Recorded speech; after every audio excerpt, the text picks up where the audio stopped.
In our previous video, we introduced the quantum numbers n, l, and m sub l. N is the principal quantum number. It specifies an energy shell in which we can find electrons. We count energy shells from 1 all the way up to, conceivably, infinity. The orbital angular momentum quantum number L depends on n. Within a given energy shell, we can find orbits of different shapes, namely S, P, D, and F, corresponding to the numerical values of L, 0, 1, 2, and 3, respectively. The value of L can only be as large as n minus 1 within a given energy shell. The magnetic quantum number m sub L describes the orientation possibilities for a particular orbital shape.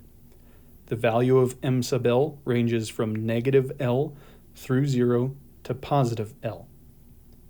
Another useful analogy for these quantum numbers could be to think about them as specifying addresses.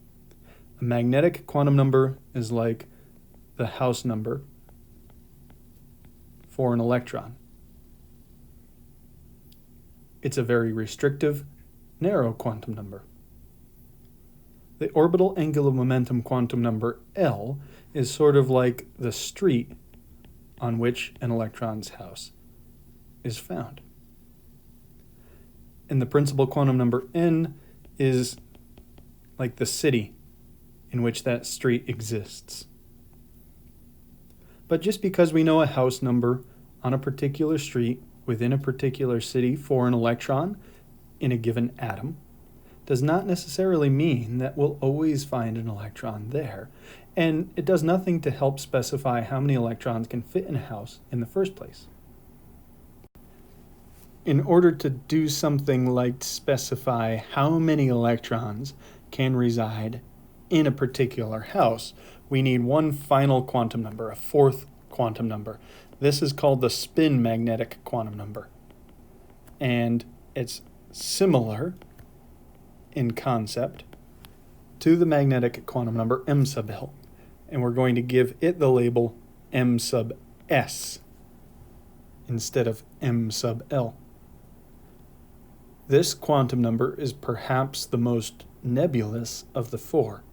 It specifies an intrinsic spin for the particle, the electron.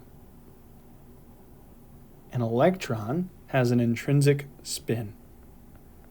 What this means is that it does weird stuff that we really can't conceptualize easily.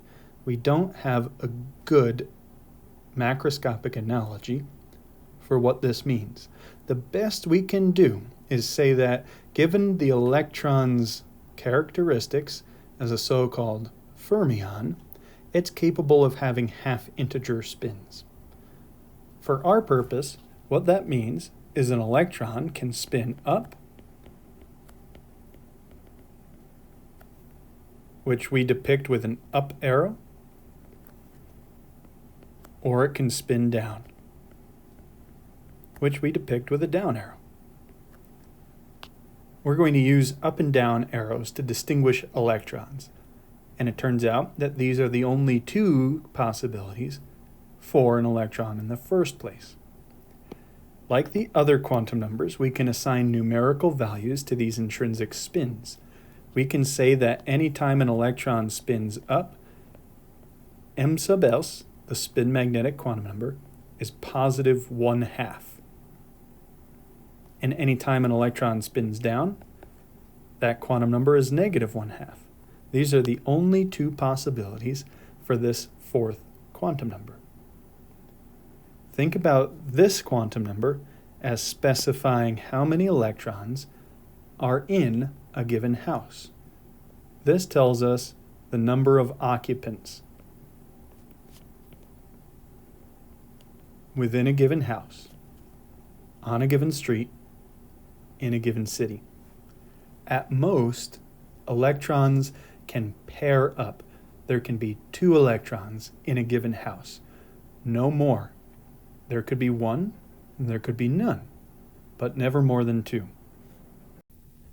Therefore, with this set of 4 quantum numbers, n, l, m sub L, and m sub s, we can uniquely identify every single electron that lives around the nucleus of a particular atom. Because there can be 4 unique quantum numbers assigned to every individual electron is identifiable and traceable. We refer to this concept as the Pauli exclusion principle. The Pauli exclusion principle states that every single electron gets its own unique set of 4 quantum numbers in a particular atom.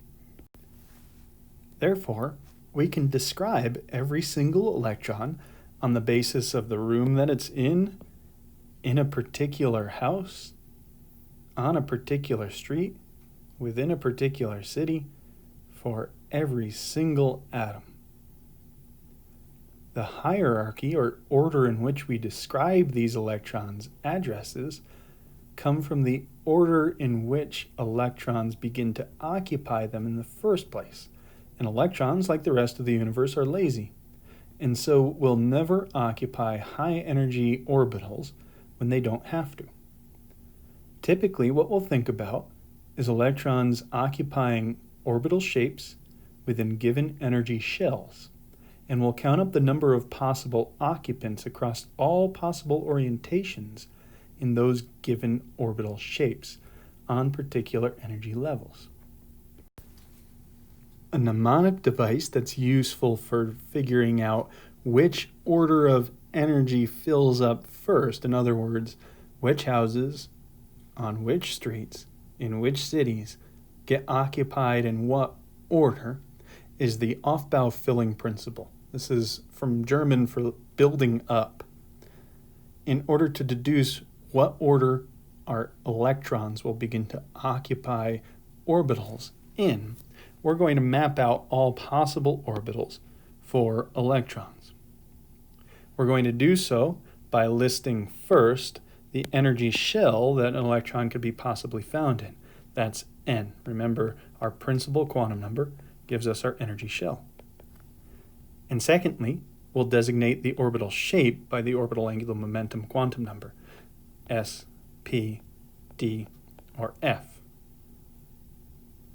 Remember that the first energy shell can only house S-shaped orbitals. P orbitals can be found beginning in the second energy shell, D orbitals in the third, F orbitals in the fourth. So the convention that we'll use is to write down a number that corresponds to the energy shell and a letter that corresponds to the orbital angular momentum quantum number or shape of orbit in this fashion. So this is the template that we'll use for the Aufbau filling principle. Principal quantum number n, followed by a letter designator for the shape of the orbital.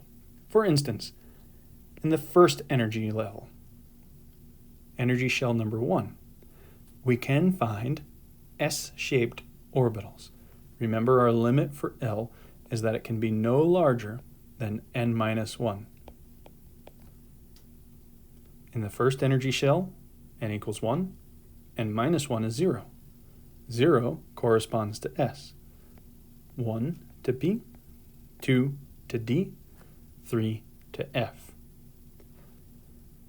All told, the only possible shape of orbital that can exist in the first energy shell is the S shape. We call this 1s. That's all that can be in the first energy shell. So now, let's think about what could be in the second energy shell. In the second energy shell, n is equal to 2. 2 minus 1 is 1. That means that on the second energy shell, we can have any values of L or any orbital shapes up to 1. We could have 0 and we could have 1. That means we can have a 2s orbital and we can have a 2p orbital. Both of these exist on the second energy shell. In the third energy shell, where n is equal to 3, we can have orbital shapes up to 3 minus 1, or 2. That means we could have s, p, and d orbitals. A 3s, a 3p, and a 3d, all possible in the third energy shell. Following this pattern, in the fourth energy shell, we can have 4s, 4p, 4d, and 4f. In the fifth energy shell, 5s, 5p, 5d, 5f, 5g, and so on down the line. I'm going to stop there because I think you sort of get the pattern that we're going for.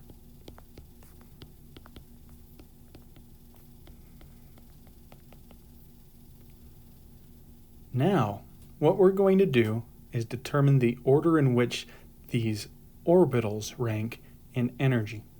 Every one of these combinations of principal quantum number and shape is referred to as an orbital, and they rank in energy from low energy to high. The way that we're going to trace their energy rank is by drawing diagonal lines from the upper right to the lower left of this diagram we've just drawn. Notice that all of the s orbitals are in a column, all of the p orbitals are in their own respective column, as are d, f, and so on. Notice that each row corresponds to a new principal quantum number or energy shell. We're going to begin from the upper left-hand side of this diagram and draw a diagonal line from the top right to the lower left, something that looks like this. We're going to continue sketching those lines all the way across this diagram, moving parallel each time. So we'll draw lines that go through 3p, then 4s, then 3d, 4p, 5s, and so on and so forth across this entire diagram. We'll attach arrowheads to the ends of these things, and what we'll note is that the head of each successive arrow implicitly connects to the next arrow's tail, so that by the time we're done with this upper leftmost arrow, we can connect back to the end of the next one in succession, and so on, all the way down the line.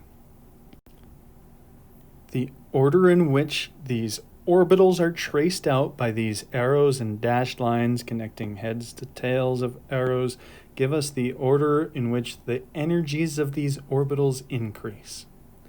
In other words, the lowest possible energy orbital, the least amount of cost for an electron to reside in, the cheapest home, is the 1s orbital. By the time that 1s orbital has reached maximum population, namely 2 electrons, the next lowest energy or cheapest cost home to live in is 2s. After that is 2p, then 3s, then 3p, and then 4s, followed by 3d, then 4p, then 5s, and so on down this line.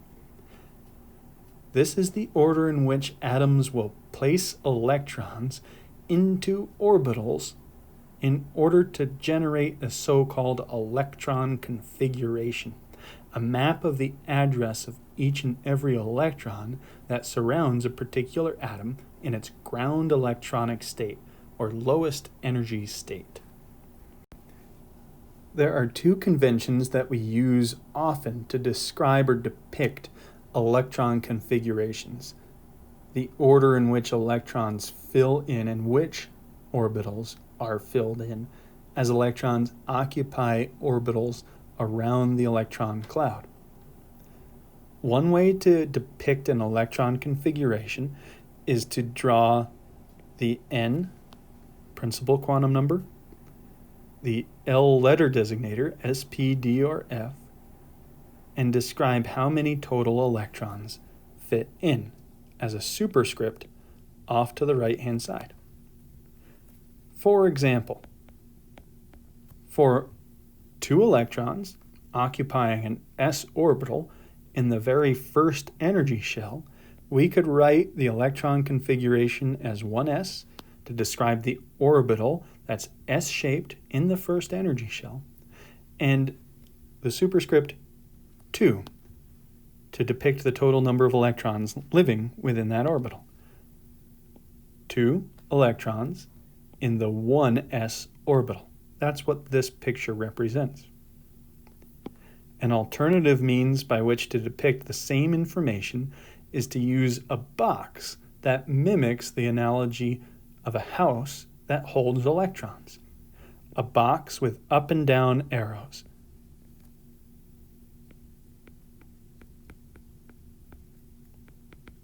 Will show us the electrons that reside inside. For example, if I wanted to depict the 2 electrons in the 1s orbital, I could draw a single box that represents that 1s orbital. Within, 2 electrons can be designated by arrows. When 2 electrons are together, the only way for them to stick together and obey the Pauli exclusion principle is to have 1 electron spin up with plus 1/2 spin magnetic quantum number, and the other electron to be spin down with minus 1/2 m sub s. I'm going to draw these 2 electrons with anti-parallel spins, meaning that 1 electron has a spin up, the other electron has a spin down. The order in which we draw an up and down arrow doesn't really matter all that much, but since we read from left to right, I will typically place an up arrow on the left and a down arrow on the right. Things get a little bit more complicated when we enter orbitals that have more than one possible orientation in space. For example, p orbitals can be oriented in one of 3 ways in space. They have 3 possible m sub l values, which we've referred to in the past as px, py, and pz. All told, what this means is that up to 2 electrons can fit inside each one.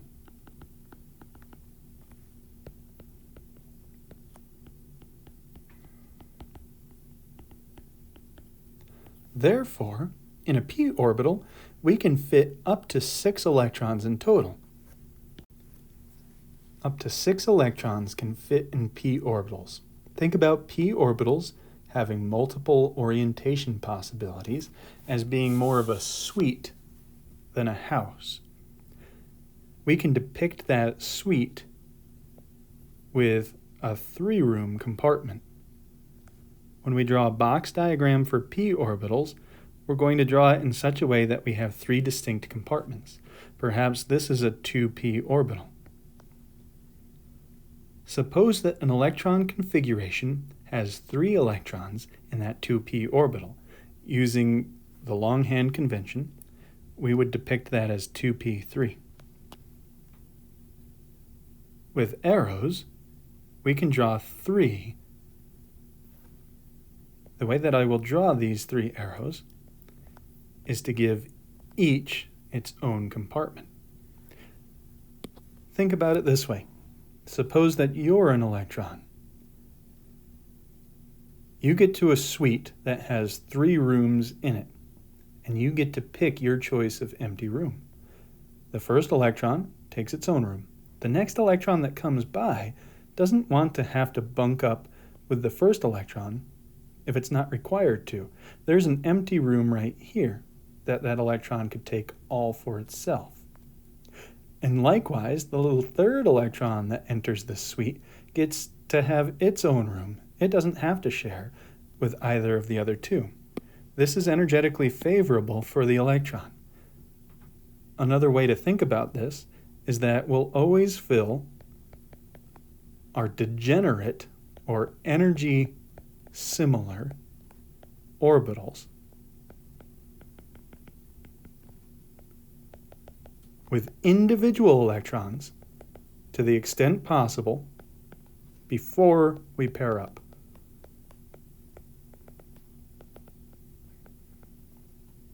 A degenerate orbital is one in a suite like p, d, or f orbitals that is a compartment that is not filled yet with electrons. In other words, so long as an electron can get its own empty room, it will take it. This is called Hund's rule. We're going to fill up empty rooms in a suite before we force electrons to pair up.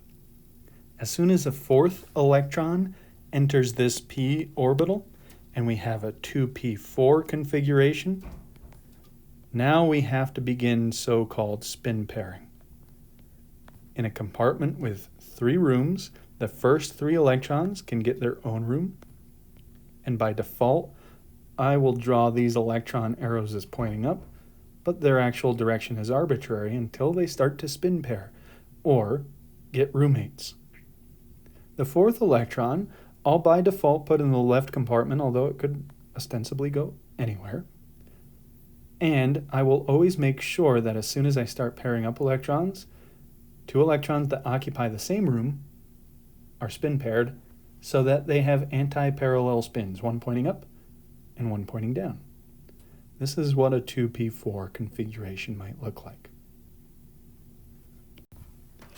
D orbitals have 5 possibilities for orientations in space. When we draw a d orbital in a box diagram, we're going to draw a compartment with 5 rooms in it. Each room can house up to 2 electrons, and therefore in total all the possible orientations of d orbitals can fit up to 10 electrons.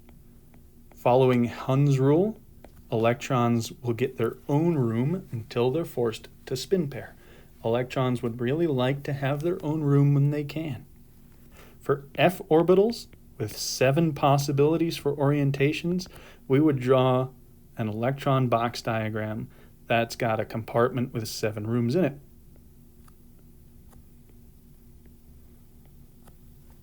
And since each room can fit 2 electrons in it, the f orbitals as a whole can fit up to 14. Again, following Hund's rule, we won't spin pair until we're forced to. Using this mechanism and understanding the off-bow principle for the order in which orbitals rank in energy, we can begin to map out the ground state electron configurations for each atom on the periodic table and replicate the periodic table in order of electron configurations.